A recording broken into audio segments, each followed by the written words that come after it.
The Tao of Self-Confidence, episode 475. Welcome to the Tao of Self-Confidence, where I share stories of amazing women who have discovered their inner journey to self-confidence. Visit our website at thetaoofselfconfidence.com. Your inner journey to self-confidence awaits. Well, hello, friend. Welcome to the Tao of Self-Confidence, where I share stories of amazing women who have discovered their inner journey to self-confidence. I'm your host today, Sheena Yap-Chan, and today I have a phenomenal lady on the show today. She is a lifestyle blogger, and I'm just really excited to have her on to share her story with us today on self-confidence. So without further ado, I'm going to introduce you to Arika Sato. Arika, how are you today? Maybe you can fill in a little bit more about yourself to our listeners. Hi, I'm so happy I am here today. Thank you so much, Sheena, for having me. If you guys don't know who I am, my name is Arika Sato, and I'm pretty much a fashion, beauty, lifestyle. So I talk about a lot about like fitness, and I cook and stuff like that. And I do have a blog, but most of my content lives on YouTube and Instagram. Awesome. Well, thanks for sharing that. And Arika, what's your cultural background? I am Japanese, full 100%. So my mom and dad are both from Japan. Thanks for sharing that. And what would be your favorite self-confidence quote? Well, I'm a true believer in health and fitness. Like, it's something that I've kind of grown to just love. So, my whole lifestyle on YouTube is all about glam. So I do a lot of makeup, and I do a lot of, transformations from like, no makeup to full glam, or outfits and OOTD ideas and like what to wear and stuff like that. But I do feel that to be glamorous on the outside, you have to be glamorous and healthy on the inside. So, that's why I always talk about health and fitness and helping others and being kind to others. And I think that's what makes a full-on glamorous person. Thanks for sharing that. And I really love that quote because it's true. You have to do the inner work so that it shows from the outside. And I think people sometimes forget that, right? They feel like, they just see the exterior, not realizing like the inner work is really the most important part. So thanks for sharing that quote. And in your own words, how do you define self-confidence? Self-confidence, it's actually like really hard to be confident all the time, 24/7. Like, although like I, exude that all the time on my channel, I'm like, oh my gosh, like I'm so confident. I worked out today and I'm going to look so good in this dress. So I'm so excited. I've been preparing this for like 14 days, working out and eating healthy and stuff like that. And I talk about that all the time, and like my career and how I've, done it for like almost 10 years in show business. But it's really hard to be confident like 24/7. Like, there's moments when you're like bummed or you're sad or you feel defeated or things like that. But I try to look at everything in a positive aspect, and not comparing yourself to others might be one of like the most important things, because, like you never know what struggles anybody else is going through, but at least yourself, and comparing yourself to another person, being like, oh, well, I wish I could be like that, or why did that person get this or whatever. Like, I think that's like one of like the worst things you can do, to be confident in yourself. So I think what you just need to do is every day, live positively and happy, and, make yourself live for you and your family and your loved ones, and just be kind to others, and just be confident in everything that you do, because everything you did until this point is so great. Like, you survived your life. You know what I mean? So I think that just every day, like, work hard towards what you want in your life. And even if it didn't happen exactly the same way that you wanted it to, you were meant to be in that position at this time. Thanks for sharing that. And, I like the definition that you mentioned, looking at things at a positive aspect. Even when we have those days where we fall down, we have bad days. We have days where, we just don't feel like getting up. Something good always comes out of it. That I always believe that, or I always say that, because I know, sometimes it's hard. But when you can learn to keep on looking at things, like you mentioned, in a positive aspect, it just makes it a lot better. So thanks for sharing that. And Arika, what was your life like before your discovery of self-confidence? As a kid, like as a child, I had very supportive parents. So my mom would always tell me that I'm the best at everything, even though I was probably really not good at like some of the things that I was doing. Like, I'm not athletic at all. I was like very like terrible at like sports and stuff like that. I was always very into the art and the crafts and staying inside and staying home. But my mom would always tell me that I'm so great at whatever I was doing. And I think that's what made me like more confident and like more than I was supposed to be at the time. But in terms of like, I guess, beauty and like looks and stuff like that, I was actually not. As a kid, like I was like, I didn't really think that I was like beautiful or pretty or anything like that. I just thought I was just like this little girl going to school, and I was Japanese or Japanese American. And I just, I just wore whatever my mom bought me. And I, obviously I didn't really know much about like makeup or anything. And as I grew older into my teen years, when I started to discover like beauty techniques and teaching myself, I had to teach myself because, no one in my family was,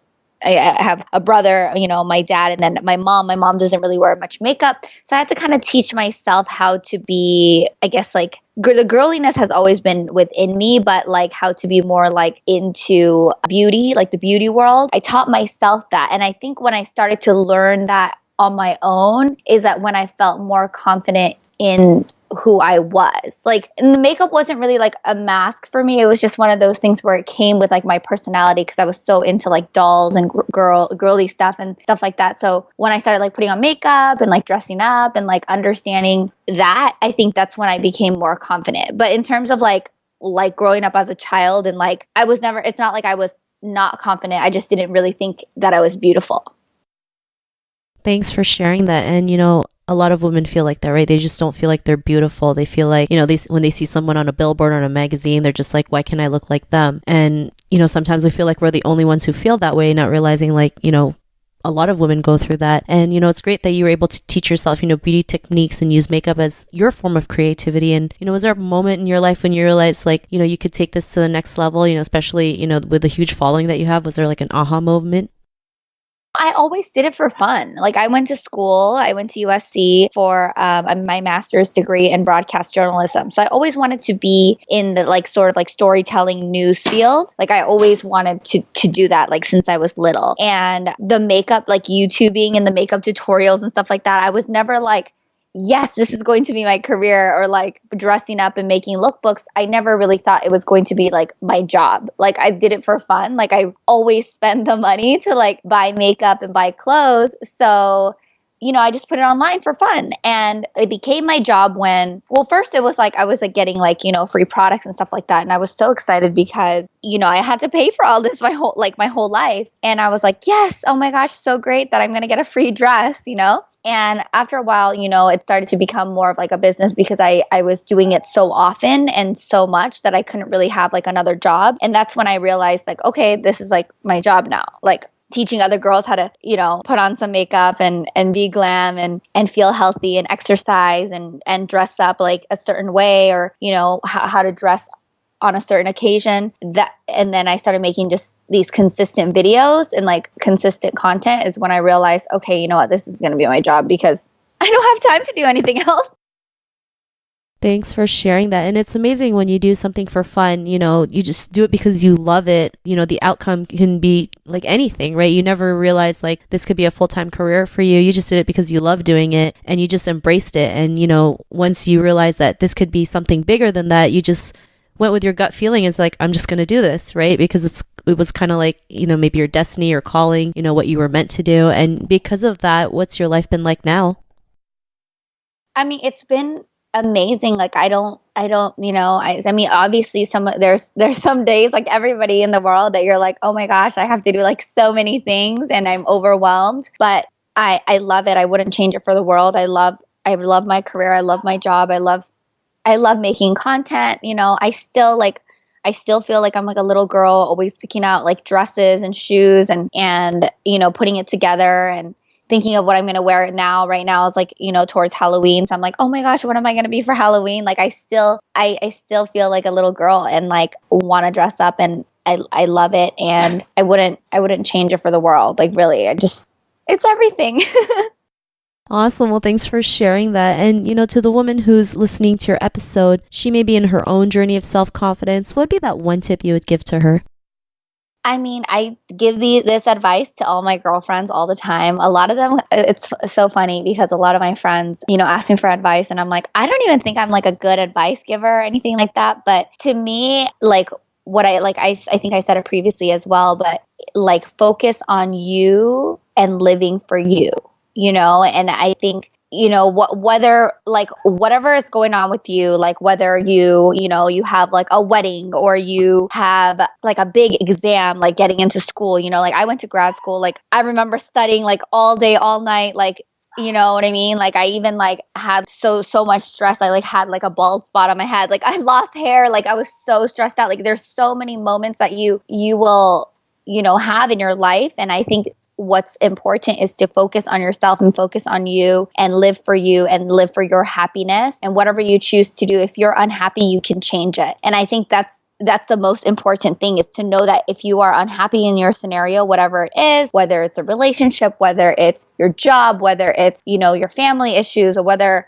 it's your body, like, a lot of women have like, I think body issues. I mean, I deal with that kind of stuff all the time with myself, but like exercise, eat healthy, have fun, and don't focus too much on like seeking happiness outside of yourself, like from another person or validation. I think that's like, we all do it, but that's like the worst. Like you have to just live for you. And, I always try to focus on like my family and like how they're doing and if they're happy and stuff like that too. But I think that what's important is to like live for you and not just, seek happiness in like things like guys or like purses or something like that, like outside of you. Thanks for sharing that. And I can see why your girlfriends come to you for advice, because I think the advice you gave is just great, right? Especially, what you mentioned, focus on you and living for you, finding your own happiness. It's so true. A lot of us, we are all guilty of it. We, looking for happiness outside, thinking like, when I do this, this is when I'll be happy, not realizing you can be happy at this very moment. And when you can live that way, like everything else will fall into place. So thanks for sharing that. And Arika, if our listeners wanted to get to know a little bit more about you and what you do, check out some of your YouTube videos, is there any links or social media profiles we can connect with?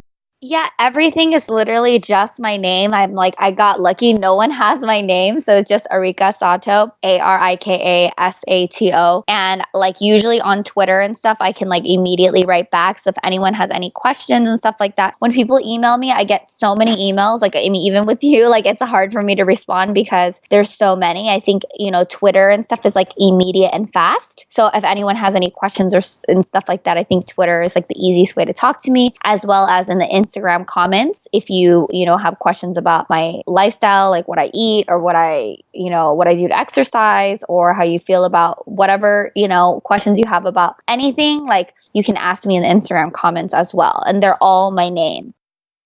Thanks for sharing that. And to our listeners, if you want to connect with Arika, you can also head on over to thetaoofselfconfidence.com and search for Arika's name. Her show notes will pop up along with everything else that we talked about. And I just really want to thank Arika for taking the time to share her story with us and tips on self-confidence. So thank you so much. Thank you for having me. I hope it was good. I hope it was good. I hope, somebody learned something from it. If I can help any person, like even just one person in a day, it makes me happy. So thank you, Sheena, for having me on your platform. Not a problem. And I'm sure the listeners, got value out of your interview and your story. I mean, I for sure did. So thanks again for being on the show. And to our listeners, be on the lookout for another new episode of another amazing woman's journey to self-confidence. And we'll talk to you soon. Bye for now. Bye. Thank you for tuning in to another amazing episode of The Tao of Self-Confidence. Want to learn how you can use podcasting to market your business? Download your free report by visiting our website at thetaoofselfconfidence.com. Your inner journey to self-confidence awaits.